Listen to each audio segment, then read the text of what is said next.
Okay, cool.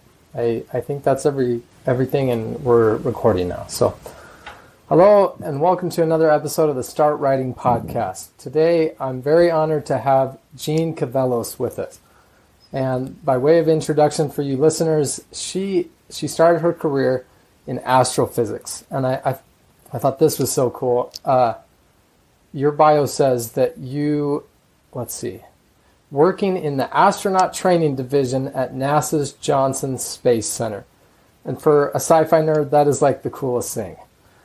So from there, Jeanne went on to, her love of sci-fi brought her to an MFA. So she becomes an author. She's written a lot of really cool sci-fi novels. She's an accomplished author. But then she became an editor for Bantam Doubleday Dell. And as an editor, you learned how to critique, and you became an expert in, as a writing coach, essentially. And then after that, and most recently, you're the founder of the Odyssey Writing Workshop. And that's a nonprofit that coaches writers. And it's a very serious writing workshop, and we'll talk more about that at the end. So to our listeners, there you go. This is Jeanne. Jeanne, I want to give you, I hope this is an easy and fun question. Let's pretend that you are a character in a novel, and this is a novel about you. So when readers are reading about you, what's something that they would find maybe like a character quirk, or maybe something interesting about your writing process, or maybe even some feature of your office that's kind of interesting and that stands out and that makes you an interesting character? Uh-oh. Well, I'm not sure how interesting of a character I am. That's why we write characters, is to make people more interesting than we are. But anyway, maybe a couple of quirky things. Well, I love animals, and I had an iguana for about 12 years that grew to huge proportions and would come into my room when I'm trying to write and want to play. So that's, I guess, sort of interesting. I have a lot of little animals on my desk where I write. Whoa, and excellent. So that's something that I really enjoy. And most of the time when I am writing, I do it standing up because I have a bad back. And it's very weird because I remember when I was young, I read this article about V.C. Andrews, who maybe is too much in the past for your audience, but she wrote many best-selling books, like Flowers in the Attic was her most famous one. And I read that she wrote standing up because she had some health issue. And I thought, oh, how weird. I would never do that. And now I do that all the time, and I love it because I can listen to music while I'm writing and then dance around, and wow, that kind of, gives you energy, gets you in the right mood. I can pace and think, and I find it's way more energizing and involving to write standing up. That's cool. So are you standing right now? I'm not, because I have found if I do web conferencing standing up, it's not good. So yeah. I'm always sitting down. Too much dancing. Web conferencing. Exactly. Yeah. I would dance off, and then you would have no one to talk to. That's so great. So I'm standing right now, and I switch back and forth. So that's pretty cool. A follow-up question. What is your iguana? What was your iguana's name? Igmo. And where does that come from? That was a name that my husband used to get called by his brothers. Call him Igmo. I'm not sure why, but that became the iguana's name. That's so cool. I love it. That was the perfect answer to that question, by the way, so thank you. Okay, so this is a question that I'm always very curious about, but you've accomplished so much, and I'm sure that your schedule is just constantly busy. Like, these workshops are very intensive. How do you do work-life balance? Or, what does that concept mean to you, and what considerations do you have as you have this busy life?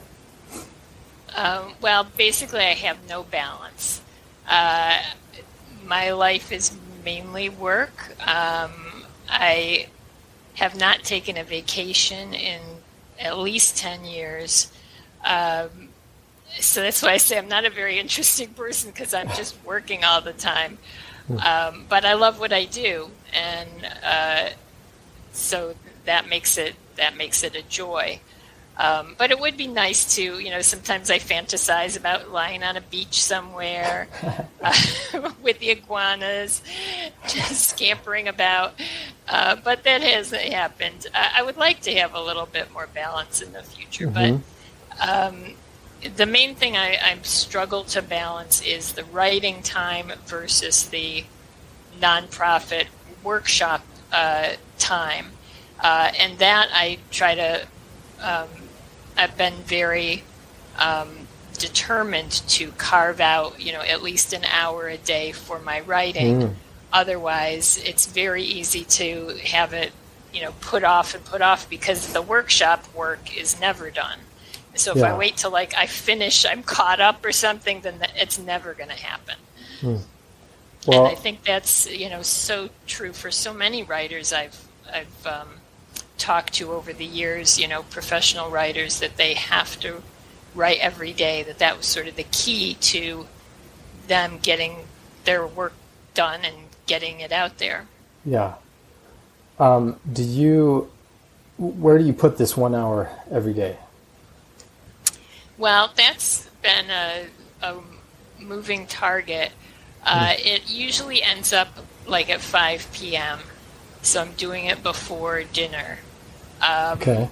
It's better if I do it in the morning, first thing, but usually I feel the need to check email, and then there's a lot of emails I have to respond to, and then the next thing you know, it's the middle of the day.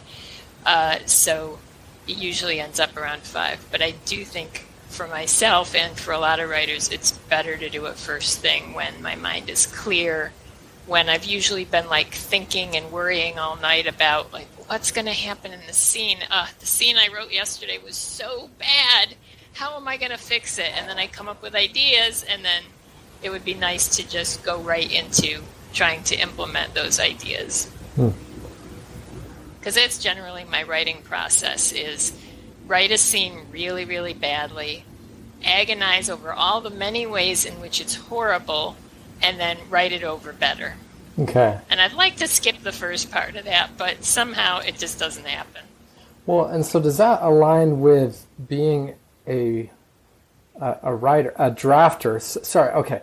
Is this like drafting and then editing, right? And you're saying you're not always pleased with your drafting process, but you're a pretty good editor, and you can make it great in that second phase. Tell me about the balance between drafting and editing, or how you think about that. Well, first of all, I try to pre-write before the drafting, to have an idea, to have at least a general outline with some key points along the way that I want to hit, and, have thought about the characters and the setting and other elements before I start drafting.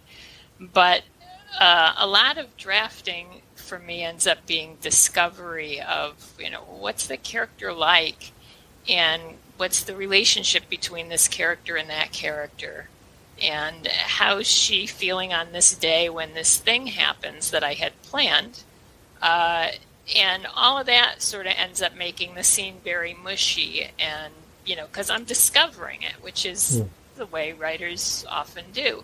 And so then by the time I think I have discovered it and figured out, this is what the character's like, this is what this relationship is like, this is how she's feeling on this day and how she's going to feel about this event that happens, then I kind of have to start over and do it knowing that from the beginning.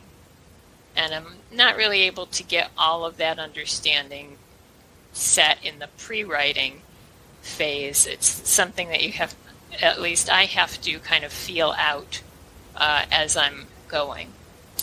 Man, that resonates so much with me. So I always wish that I could just outline and I know what's going to happen, and I just cruise through it and blast out a novel so fast. But yeah, you don't really know it until you've experienced it, and you experience it by writing it.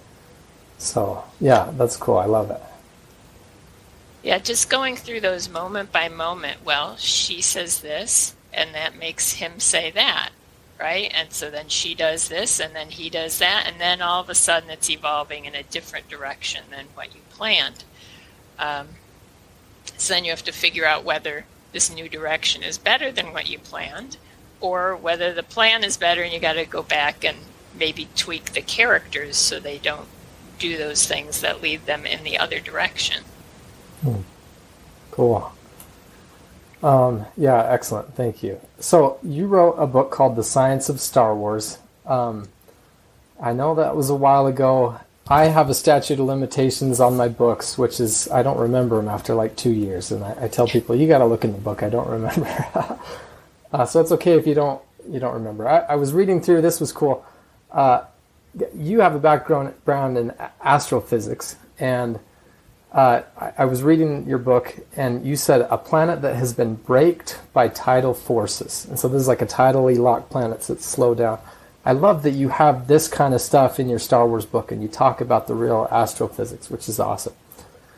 There are 2 questions that you answer in your book, and if you can't answer them here, no big deal. But these are the 2 questions, and maybe one of them you'll have something for it. The first is, why do Jawa's eyes glow?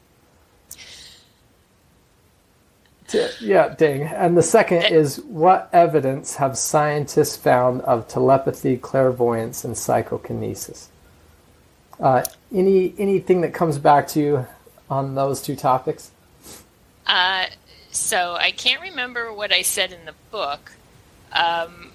One reason that I might have given for why the eyes of Jawas glow would be that they have some protein that is produced in their eyes that glows, like jellyfish do, and other animals do that glow.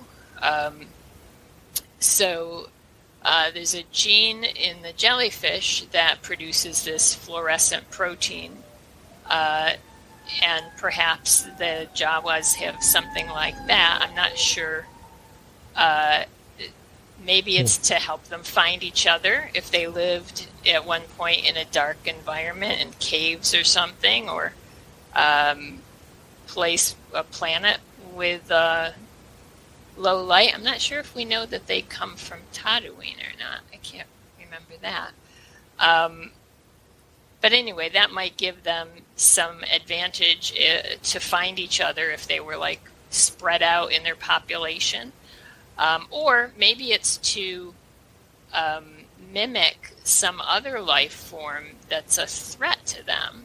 And so this predator would come and see these eyes looking back that look kind of like, oh, it's a buddy predator, so I'm not going to eat that thing.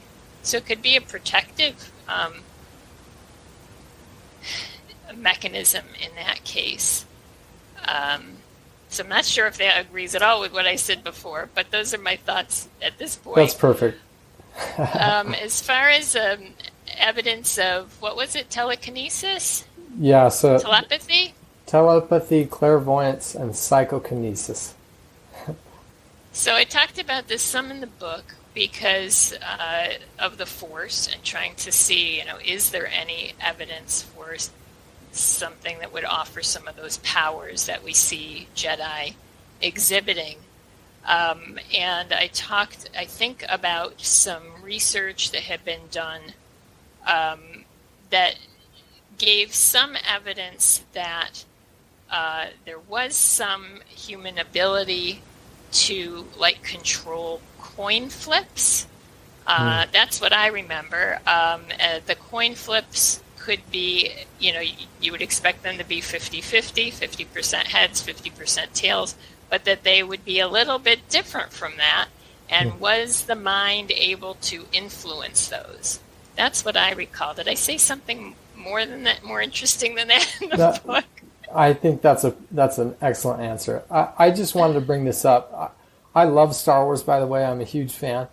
But I always find myself wishing there were a little more science in it. And your book does that. It's like it takes the science and puts it in Star Wars and kind of speculates on some of the stuff that isn't quite in the movies themselves. But Anyway, that's super That's cool. what I wished. I mean, when I first saw the first movie, I was 17 years old, I think.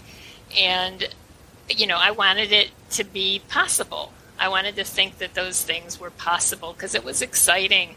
And, you dream about living in a galaxy far, far away. And so I wanted to see if there was scientific basis for any of the things that we see in the movies. And found, that there is some. And there is a way to do some of the things we see in the movies. And to me, like the most interesting, well, I don't know if it was the most interesting at the time, but the most interesting thing looking back on it is how George Lucas kind of showed a universe or galaxy far, far away, filled with life forms. And so many planetary bodies and moons around gas giants filled with life. And the more that we learn about our galaxy, the more it seems like life would be common, life would be everywhere. Not, maybe with 2 arms and 2 legs and a head and 2 eyes, but life. And so that seemed really interesting to me because that was a very uncommon idea back at that time. Everybody thought life was super rare and, we're probably the only ones and we'll never find it anywhere else. And that just doesn't seem to be true now. At least that's not what scientists these days think for the most part. Yeah, that's super cool. Did Star Wars kind of inspire you going into astrophysics? It definitely was part of the inspiration. The big inspiration for me was the original Planet of the Apes. And its sequels. I was very big into those because those hit me, I don't know, when I was like 10 or something. And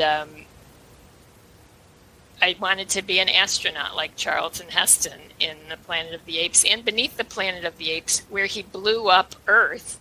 And so it's a bit of an odd career choice for someone to say, yes, I want to be like him, that guy who blew up the Earth and killed everyone. But it was really exciting, and I loved it. So yes, that and Star Wars and Star Trek, also original series, were things that got me very excited about space and science fiction and going into science. Man, that's a perfect segue. I want to tell you something. So in the intro to that book, you talk about the parsec and how Han Solo's like, I can do it in 12 parsecs. I recently read the Star Wars scripts, and after Han says that line, the script says, Ben reacts to Solo's stupid attempt to impress them with obvious misinformation. So George Lucas knew it was wrong, but we as the audience never get that because Alec Guinness didn't quite play up that angle. But I just thought it was so interesting because I've bagged on the parsec thing myself, and it's like, oh, it's meant to be like he's just full of crap. I had no idea that was in the script. That's so cool. Yeah, it's crazy, huh? Okay, so yeah, you're talking about writing sci-fi and these different franchises that inspired you. Tell me the story of how you became a writer in the Babylon 5 universe. That's awesome, by the way. I think that's so cool. Well, this is a very weird story. So I was a senior editor at Bantam Doubleday Dell, and I heard about this TV show that was going to be starting called Babylon 5, and that Joe Straczynski described it as like a novel, that he had a beginning, middle, and end all planned out, and it was going to be 5 years long. And that excited me so much that it's going to be like the equivalent of this huge novel with an ending, because things, you either get canceled or you keep going on television. There wasn't at that time anything like something that had an ending.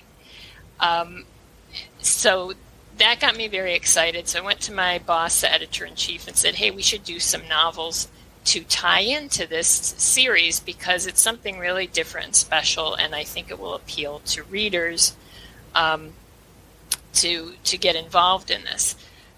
So she said, okay, and I contacted Joe, and I contacted Warner Brothers. Anyway, so we signed up some novels based on the TV show.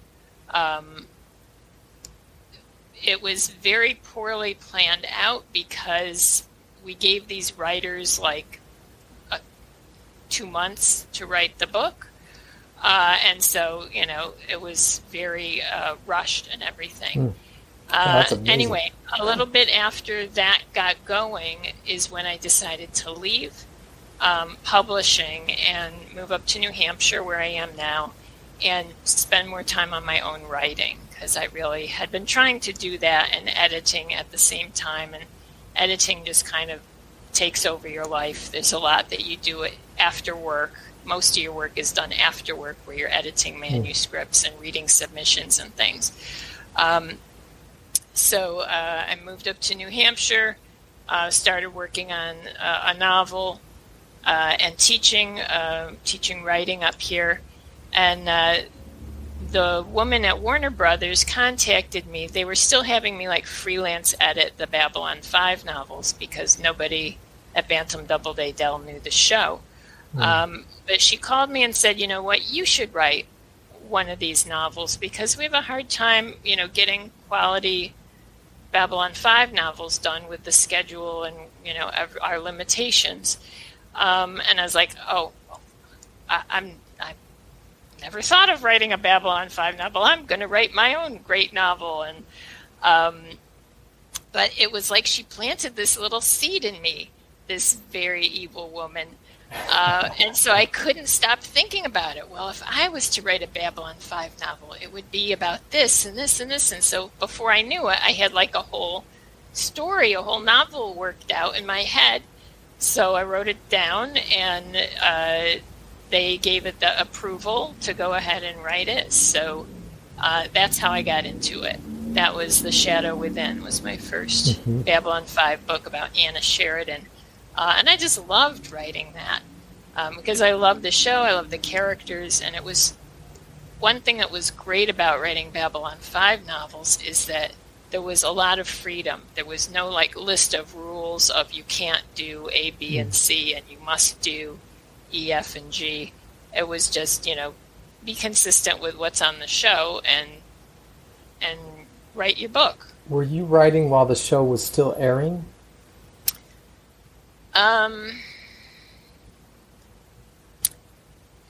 Yes. I guess my question the is, first book I was. How did you decide where your plot would attach to the main narrative? Or, like, how did you decide where to focus your novel? Or, I mean, you talked about how you just kind of accidentally came up with this idea because you love the show. Like, where did that idea come from? Or tell us more about that birth process. So this is to the best of my memory. But there was an episode where Anna Sheridan showed up. I think she had been believed dead, or she'd been missing for a long time.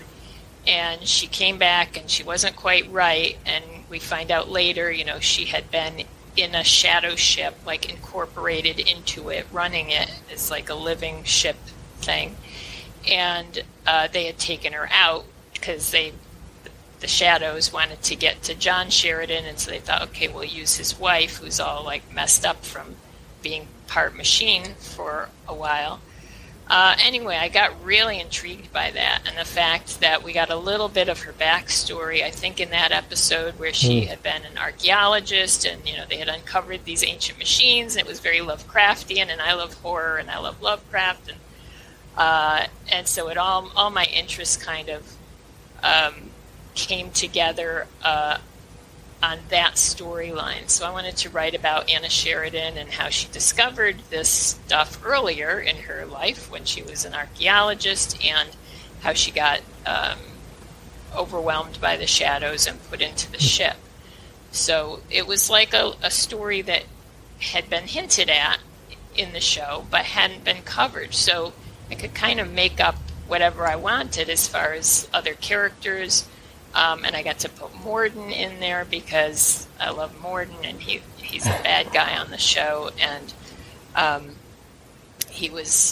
made him one of the archaeologists so that he could kind of be a tragic figure because that interested me. So that's kind of how it came about. was that the same for the Techno Mages, where the show kind of left a gap, and it was just like, oh, I just write that story? Or how does that one fit in? Well, that after we done a bunch of the individual novels, Joe had the idea to do 3 trilogies to kind of draw more interest by having a longer story. So I think with the 3 trilogies, they asked me which one was I interested in doing, because they wanted me to do some more. And I said the Techno Mages because, of course, me being a science person, I gotta like the Techno Mages because they use science to appear as if they're doing magic. And I also loved the dark aspect of where the Techno Mage power came from, which was the shadows. And so that all tied back into my first book with Babylon 5, and I was able to carry some of those threads through with Anna and tie that to Galen and the Techno Mages. That's so cool. Let's see. Did fans ever call you out and say, like, oh, you missed this little obscure detail, or do you ever any stories about that? Oh, yeah. I tried really hard, to do my research both regarding the science aspects of the plot as well as the Babylon 5 aspects, and to be consistent. But that, there were definitely people who would come up and say, hey, wait a minute, that's not how the science works, or wait a minute, that didn't fit with what happened on the show. And, I had thought it out in a way that made sense to me, but maybe it didn't make sense to some other people. And that's just the way it is, people, that, to me, that's, as long as it's not like they're saying, the whole story was ruined for me or something like that. If they're just kind of finding a little, nitpick here and there, I think that means they were really engaged in the story and involved. And so I'll take that as sort of a positive thing. Yeah. Because I think you can't get it perfect. There's always someone who's nerdier than you. Definitely.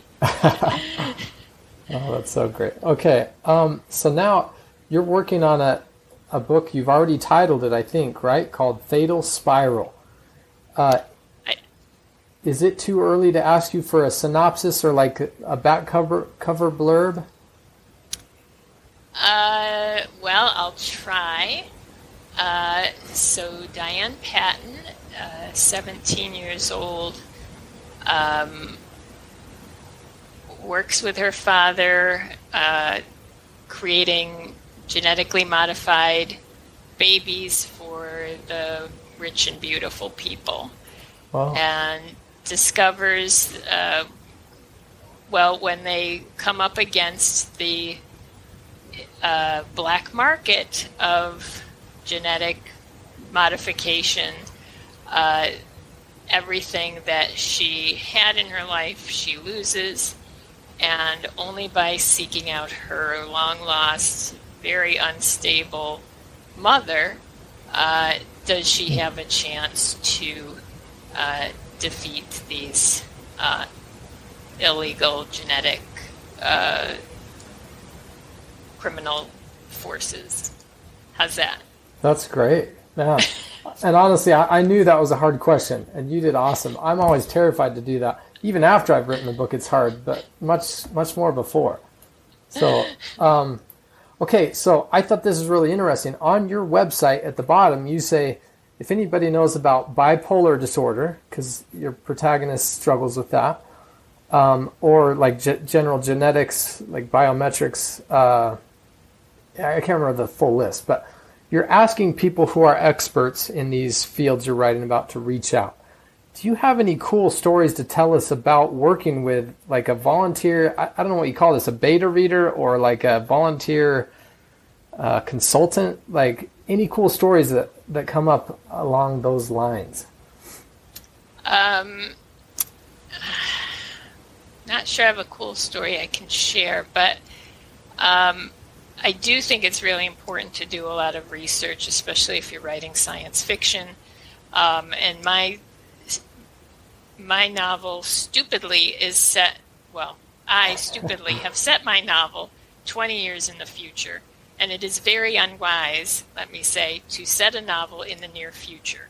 Because so many times already I have invented technology that then comes out and is a reality in the world before I'm done with the novel. Because I'm very slow, because I'm only writing an hour a day, and I'm slow anyway. So it's been a challenge to try to stay ahead of the technology and give things that would be believable 20 years in the future. Anyway, there's lots of different areas of research required for this novel, not only the genetics and the bipolar, but many, many other things. For example, I had to research manhole covers in Boston. Whoa. Because that's how one of my characters makes an escape from somewhere, is through an old coal chute that comes out on a manhole cover. And I found this book all about manhole covers in Boston, and it's filled with pictures. And so then I contacted the author, and we had a nice talk about it. And then I have a lot of jerry-rigged weapons. So I have a confrontation where the characters don't have any easily accessible weapons. They have to make up weapons out of what they have. So then I have had to have conversations with people about, well, what can you make out of a empty 2-liter plastic soda bottle and, some epoxy and some tubes and things. And it's been really fun and interesting to see the different answers I get. I love to get, multiple people answering a question so that I can get a range of what are all the possibilities. And I actually found a book all about how to make different weapons out of things you would have around the house. I don't know why that's a book, but it was really helpful to me. Now, just hearing you say that, I mean, you're putting in all this effort to make this stuff realistic. And I love that. And to me, that's a huge payoff when I read a book. And you can tell that, they got these details right, and it's exciting. And it's also a shortcut. I mean, you're doing a ton of work and giving us the short version, which I just think is super cool. Well, that's part of the difficulty, I think, with any writer who does a lot of research. And I think, science fiction writers especially do a lot of research, but historical writers, fantasy writers, I mean, every writer should be researching whatever, even if you set a scene in a town that you don't live in, you have to find out a little bit more about that place. But the difficulty then is, well, what do I put into the book and what do I leave out of the book, right? Because that's one of the things is writers like to put all their research into the book. It's like, well, I did all this work. And sometimes I have these bookcases, well, kind of similar to this one over here, that are all full of research for this novel. And, so I might have a file this thick of research on a topic, and then one sentence gets into the story. There's my antagonist is concerned about keeping his brain sharp as he gets older, and so he does all these different things to help keep his intelligence, and so I had to research that, and it's a ton of research, and it's like a paragraph in the book, he did this, that, and the other, that I think is kind of interesting for people who are concerned with that. No, that's super cool. And honestly, you describing these things makes me excited to read your book. This is cool. Oh, thanks. So on the Start Writing podcast, we've been doing a mini-series that's just like an intro for beginning writers who don't know how to write a novel. And we talk about the three main pillars are plot, character, and world. if you were to pick one of those three pillars, which one is your strength, and why is that important to you? Well, I think plot is my strength, and I think it's partly because plot uses more of the rational, scientific kind of part of the brain than some of the other elements of writing. So I find a lot of writers are good at many aspects of writing, but not plot. Like, plot is the thing that kills a lot of writers. And because I come at this from more of a sciencey perspective than a writerly perspective, I think that comes a little bit more naturally to me. Why do I think it's important? Because this is what carries the reader forward. It's what creates, all of the elements working together create these things, but plot in large part creates suspense, creates anticipation, creates surprise, concern. If we see things escalating, if we see the stakes rising, the conflict intensifying, all of that has a huge impact on us. So whether we want to turn the page, go to the next scene, the next chapter, or just put the book down and we don't really care. We could have a really complex and believable character, but if that character is not engaged in some pursuit of some goal or struggling to deal with some problem, then I don't think we're going to care very much. Because a story or a novel is not a still life. It's a dynamic experience that's changing over time, and that change is largely due to the plot. Hopefully the plot will cause the character to change, and the character will cause the plot to change. So it's a very cool, intertwined process. The character is going to make decisions and do things that affect the plot, and then the plot is going to have events happen and other characters doing things that affect the character. And so hopefully it's this ongoing affecting back and forth that leads to the climax and any change in the character as this conflict comes to its crisis point and gets resolved. That's so cool. So we actually covered world and character, and our next episode is about plot. You just created the perfect lead into that. So that's awesome. Excellent. Okay, so in this last little segment, I want to talk about your workshop. Well, actually, one more question about you as a writing teacher. So I watched one of your videos, you're on another podcast, and you said something about how it's not just different stories, you're not just critiquing different stories as an editor, but you're critiquing different authors. And those authors have personalities and like a tone for the book and stuff. And so when you're giving feedback, it depends on not just the story, but also the author. Tell me more about how you coach and give that really individualized feedback that a specific person needs, not just that every person needs. Does that make sense? Yeah. I think part of it is you want to know what that individual writer is trying to achieve in their work.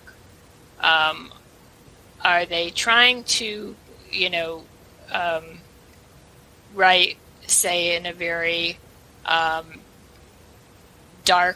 create a dark, foreboding atmosphere, and a sense of things going out of control, and there are things we can't understand and they're hurting us, and how are we going to deal with that?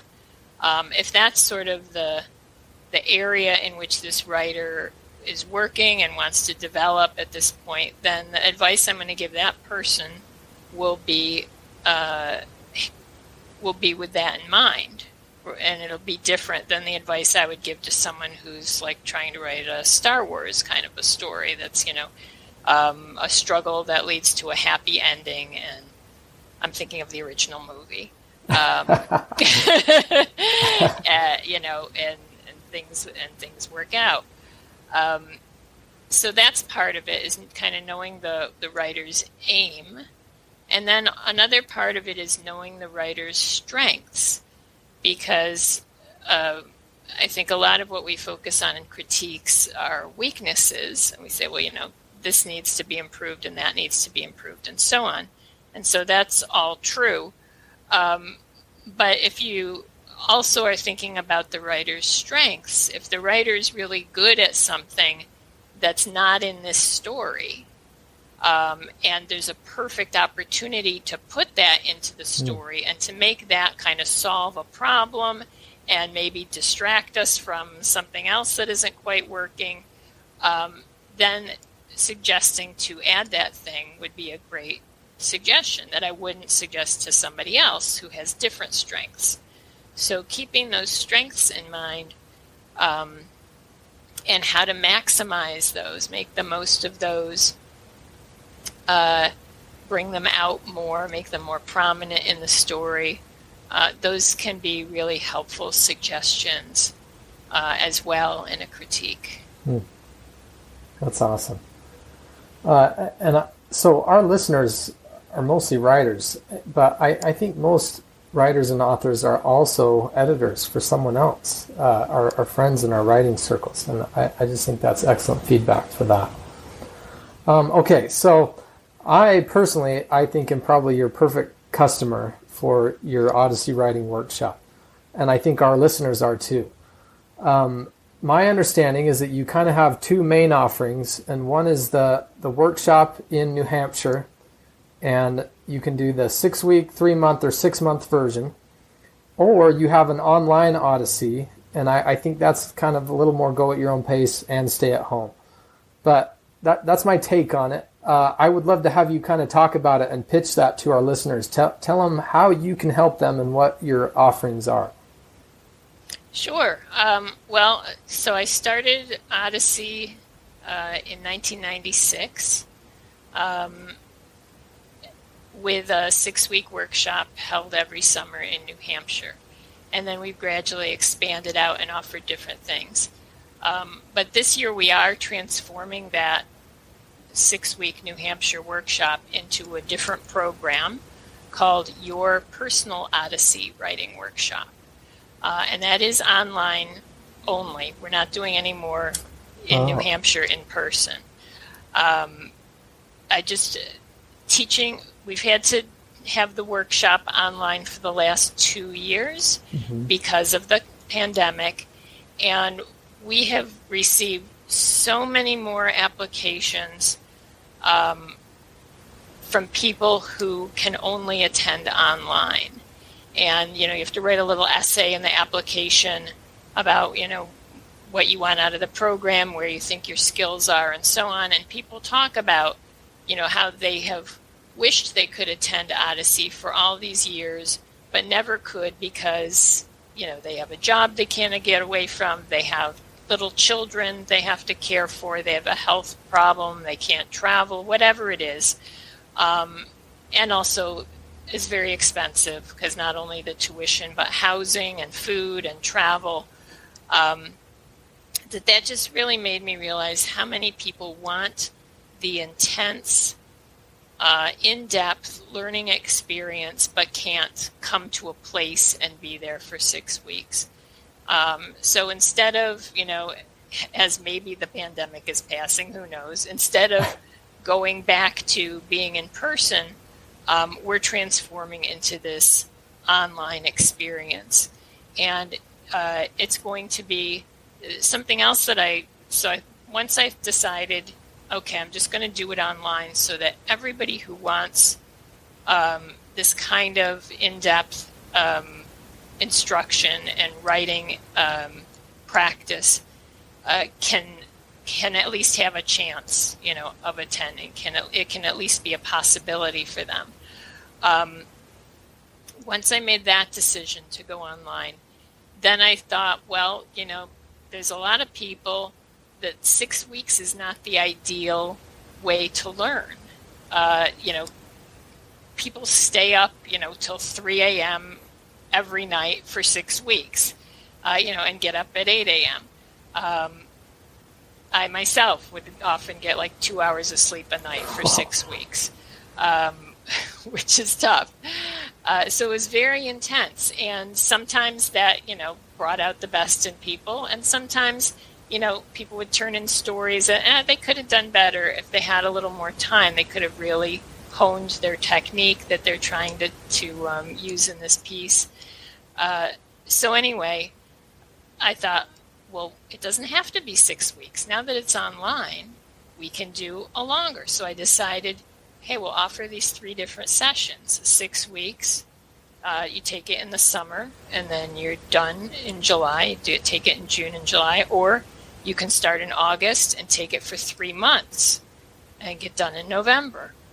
Or you can start in November and take it for 6 months and finish in May. So if you can't get time off work, you can hopefully fit it in with your work.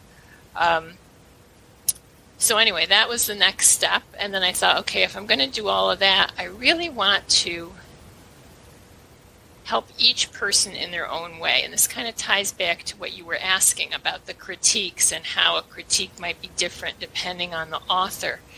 And I thought, I really want to have this be a one-on-one experience, like what you and I are doing right now, rather than a class experience.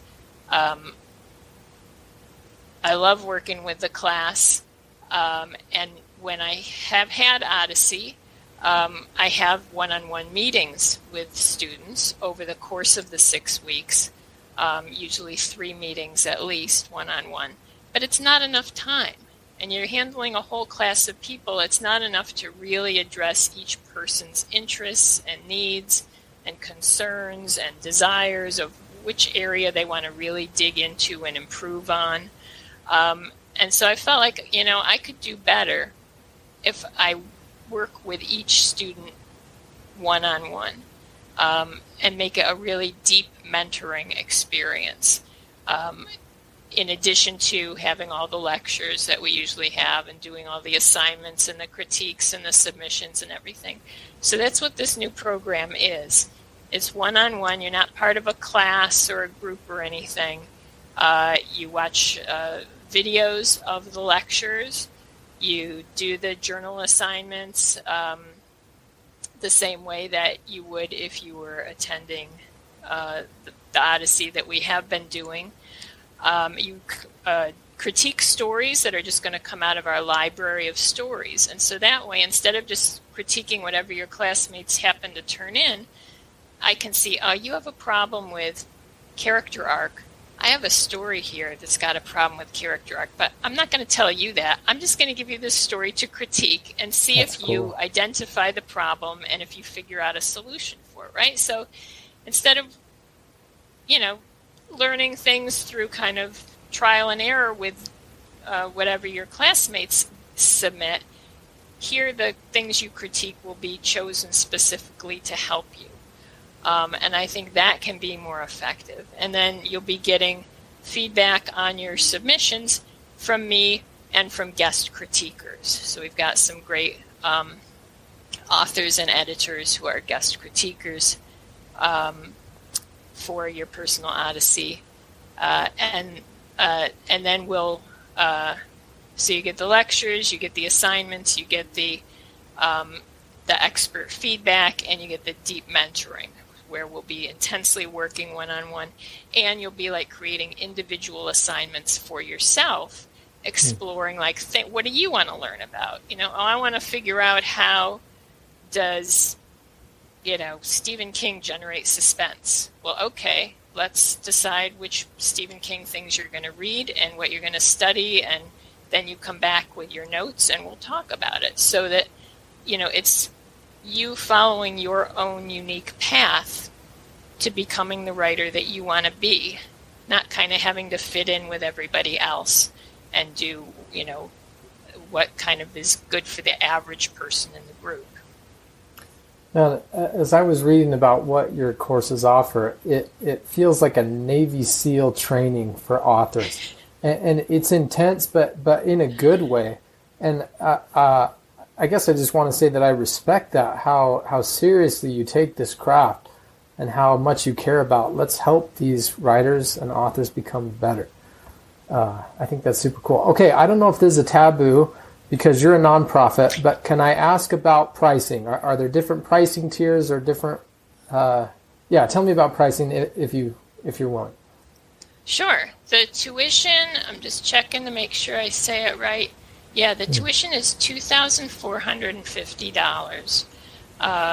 So that would be for whatever, whether you jam it into the 6 weeks or do it over the 3 months or the 6 months.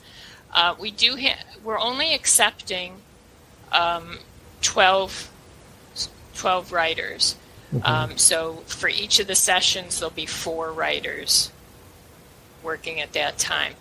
And we have 6 scholarships, and I'm working to get more scholarships. So chances are, if you're accepted into the program, it's a pretty good chance that you could get a scholarship.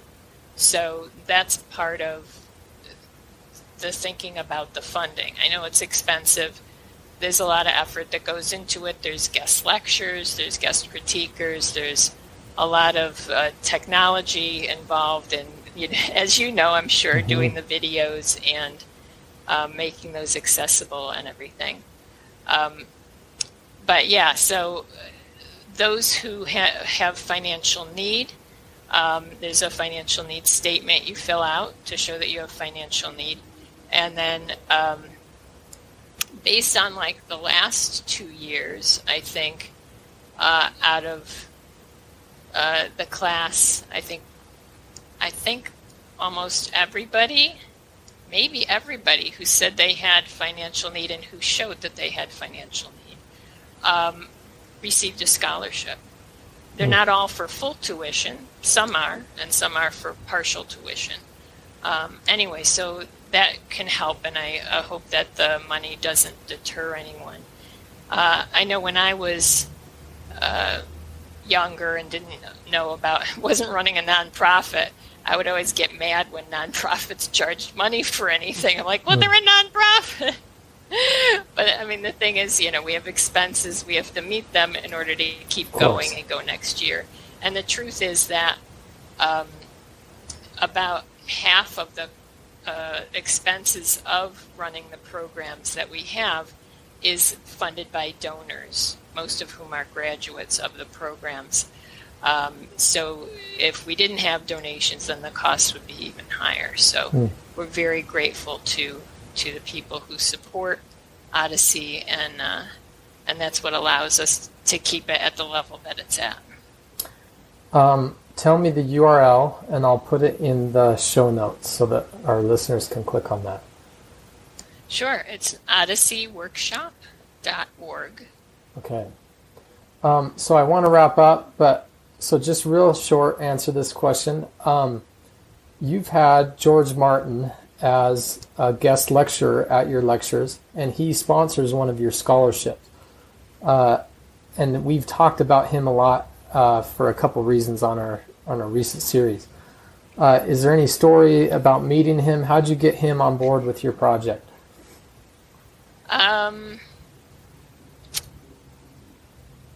Trying to think back.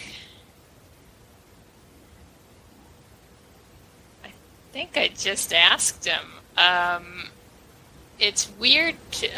When I first started Odyssey, I thought it's going to be very hard to get guests to come to New Hampshire and do this.